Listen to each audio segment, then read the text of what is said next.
Hello students, today we are going to study the second part of the poem An Elementary School Classroom in a Slum. The poem has been composed by Stephen Spender. This poem is in the syllabus of class 12th English book Flamingo. It is the second poem. So, this is the second part of the poem and previously we have read first two stanzas of the poem. And as we already know that this poem composed by Stephen Spender, Elementary School Classroom in a Slum. It was first published in 1964 in his selected poem. And later on, the poem was published many times in different collections. An elementary school classroom in slum shows the social inequality, the inequality of opportunities of education that the children of the slum classroom we can say that they face in their daily life. So, in the beginning two paragraphs, the first paragraph suggests that these children, they are very much far from nature and from freedom, and they are like rootless weeds, mean they do not have any existence of their own and they are not wanted in society. Later on, the poet describes the four students of the slum classroom. The first is a tall girl with a weighed down head. The head that has been weighed down or burdened down due to some burden of poverty and social responsibilities, family responsibilities. Then the paper seeming boy who is very thin because of hunger. Later on, the stunted unlucky heir of twisted bones. The twisted bones that the boy has inherited this disease from his father. And the last boy, he is that one who is diverted. His attention is not in the classroom. He is diverted from the classroom and he is looking at the squirrel's game. And in the next stanza, the poet has described the walls of the slum classroom. They are of sour cream color. Mean the whitewash that has been done many years ago. Now it has taken the form of creamish and that too bitter creamish color. It has got faded, discolored we can say. And these walls, they have been decorated wholly and completely by the donations that have been given to the school by the rich people. The visitors and the people from higher society who come to visit these schools, they donate something to this school. And some of the examples that have been decorated on the walls are the portrait of Shakespeare, the map of the world, then Tyrole's Valley, and there's one more thing, the picture of early rising sun at the time of dawn. But the poet suggests that these things are of no use to the children of slum because they are surrounded in their slum. They are not able to look outside the slum to feel the freedom, to feel the life over there, and that's why these things have no significance. They are completely in contrast with the life of these slum children. Now we are going to study the third and the fourth paragraph in this video. Poet says, surely Shakespeare is wicked. The map, a bad example. Shakespeare and the map. Shakespeare's portrait and the map, they were decorated on the slum classroom. The poet says that Shakespeare is wicked. Wicked means evil. Shakespeare is evil. The one of the greatest dramatists has been considered an evil by the poet. The map, a bad example. And map is also not a good example for the slum classroom. The poet says that these things, these two things, Shakespeare and map, they are of no use for children. Students, many times, we can say almost every time, there's a question in our question paper, CBSE board question paper, that why Shakespeare is wicked and map a bad example. Because the poet says that with ships and sun and love, tempting them to steal. Because in writing of Shakespeare, there's the description of ships and sun and love.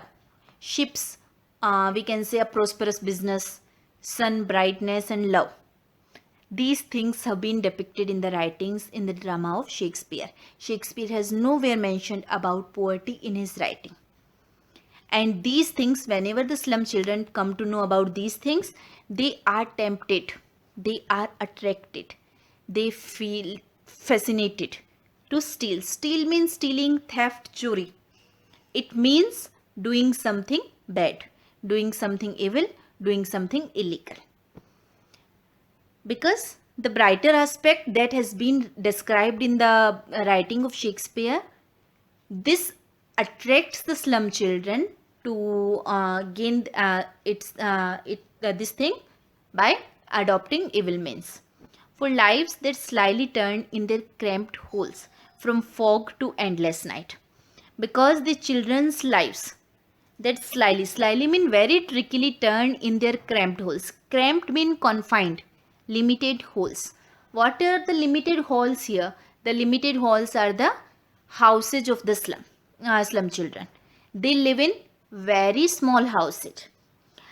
We'll try to understand the line here, like, for lives that slyly turn in their cramped holes from fog to endless night. What is the life of the children? Their life is totally surrounded in their small holes. Small holes mean in their small houses. Those are cramped or confined or limited. And their life is just fog to endless night. Fog, haziness, dhundlapan, night, darkness, अंधेरा. What we can say here, that these children, ये जो बच्चे हैं, ये इनकी life totally confined होती है, limited होती है. कहाँ लिमिटेड होती है? अपने क्रैम्प्ड होल्स में, मतलब छोटे छोटे घरों में, very small houses. And throughout their life there is just fog and endless night. It means सिर्फ धुंधलापन एंड डार्कनेस उनकी लाइफ में है. They have no brightness. And when they see the ships and sun and love in the writing of Shakespeare, then they feel attracted that yes, they should also get these chances. और इस वजह से वो क्या होते हैं? They are not hesitated even to adopt evil means or wrong means. On their slag heap, the children wear skins peeped through by bones and spectacles of steel. Further, the poet says that these children are very much ill-nourished or malnourished. They are extremely thin. Slag heap. What is the slag heap? Their weak body. These children wear skins. It seems as if on their skeleton, on their structure of the body, they have worn the dress of skin. Because there is no flesh on their body, there is just the skeleton and then the skin.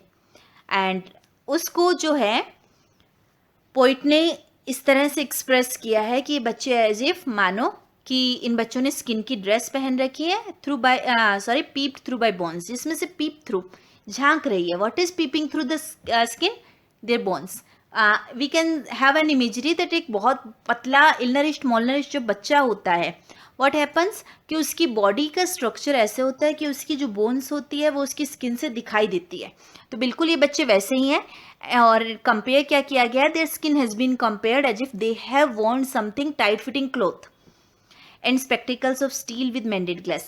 Even they have worn some spectacle that is also of low level steel, very uncomfortable, with mended glass, and their glass of the spectacle that is also broken and mended, like bottle bits on stone. जैसे क्या होता है पत्थर पर जब हम bottle के bits, simile हो गई like bottle beads on stone, तो वो क्या है, एक कंपैरिजन किया गया है उनके स्पेक्टिकल्स को. बिल्कुल वैसे हैं जैसे कि एक पत्थर से जब कांच की बोतल टकराती है तो क्या होता है, उसके बिट्स से टुकड़े हो जाते हैं. All of their time and space are foggy slum. All of their time and space their whole life that is just a foggy slum. Foggy क्या होता है? फॉग क्या होता है? कोहरा, धुंधलापन. उनकी पूरी लाइफ, पूरा टाइम, पूरा स्पेस, सब कुछ क्या है? उस फॉगी स्लम में है. So blot their maps with slums as big as doom. इसलिए इन बच्चों के लिए there is no use of the map of the world, क्योंकि इनके लिए तो ये लाइफ में स्लम से बाहर ही नहीं निकल पाते. उनके मैप्स तो मार्क्ड है, ब्लॉट है, to mark with the spot. उनका मैप जो है, सो ब्लॉट देयर मैप्स. इन बच्चों के मैप सिर्फ कहाँ तक लिमिटेड है? स्लम तक. With slum as big as doom. ये स्लम उनके लिए इतनी बड़ी हो गई है जितनी कि डूम यानी डेथ या disaster. It means their whole world is just the slum. जैसे पूरी दुनिया क्या करती है, व्हाट द वर्ल्ड डज, पूरी दुनिया मैप के अंदर अपने पूरे वर्ल्ड को देखते हैं, because we have the chances and opportunities. But इन बच्चों के लिए उनकी पूरी दुनिया सिर्फ क्या है?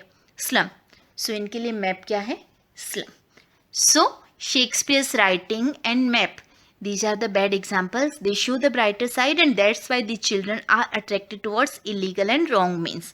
That's why the poet has called Shakespeare wicked and map a bad example. Word meaning I have mentioned, and then if we go by the literary devices, first of all there's metaphor, cramped holes. Holes यहाँ किसको कहा गया? Their homes. one thing has been given the form of another. The small homes have been considered as cramped holes. And then there's simile, the mended glass spectacles have been compared with the bottle bits on stone. Like so ऐसे जो comparison है. Then alliteration, the repetition of consonant sounds at the beginning of the words. From fog. कहाँ है from fog? हमने देखा 4th line जो है हमारे पास, तो वहाँ हम ये देखते हैं कि sorry children, yes, this one from fog. This is the use of. Here the 4th paragraph. Unless governor, inspector, visitor. This map becomes their window, and this window that shut upon their lives like catacombs. Unless governor, inspector, visitor. Yes, the poet here makes an appeal to governor, the person or the authority that is governing these schools. In schools को चलाने वाली authority जो है, that is the governor here. Then the inspector. What is inspector? Inspector, the person who comes for the inspection, supervision of these schools, and the visitor from higher society who come there. Unless governor, inspector, visitor. Unless governor, inspector, and visitor do not take any chance, do not give the children opportunities, this map becomes their window, and these windows that shut upon their lives like catacombs. Yes, if they'll not be given the chances, opportunities by these people, then this map, the map of slum, not the map of the world, that will become their window. It means their life, their map, their world that will be confined up to their window, and these windows. और ये जो windows है that shut upon their lives like catacombs, वो उनकी life के ऊपर catacombs की तरह. Catacombs क्या होती है? Underground graves जो होती है, that those are called catacombs. वहाँ की तरह शट हो जाएगी. ये बच्चे इन्हीं के अंदर जो है वो कन्फाइंड होकर रह जाएंगे. So poet says break O break open till they break the town and show the children to green fields and make them run azure on gold sands. So the poet says that break o break. Break these windows, break these limitations, break their slum life. The poet says open the windows till they break the town. And कब कौन open करेगा? Governor, inspector and visitor. और कैसे? ताकि ये बच्चे break the town, ये बच्चे बाहर टाउन्स में आए, अपनी स्लम से बाहर निकले and show the children. Poet makes an appeal to show the children to green fields and make their run azure on gold sands. कि इन्हें ग्रीन फील्ड्स में, नेचर में और फ्रीडम में घूमने दो. गोल्ड सेंड्स के ऊपर इनकी जो ब्लू, डीप ब्लू, अज्योर मतलब डीप ब्लू जो स्काई है उस पर उन बच्चों को, उसके नीचे गोल्डन सेंड्स के ऊपर इन बच्चों को जो है फ्रीली घूमने दो. And let their tongues run naked into books, and the children should also be given an opportunity to run their tongues into books. It means to read. Books के ऊपर अपनी टंग को रन करने का मतलब to read something. The white and green leaves open the white leaves and green leaves for them. What are the white leaves? The leaves of the books, जो books के pages होते हैं. And green leaves the leaves of nature, पत्तियाँ जो होती हैं. यानी कि the children should be given the opportunities to remain with the freedom, remain in nature, and they should also be given the opportunity to study history theirs whose language is the sun.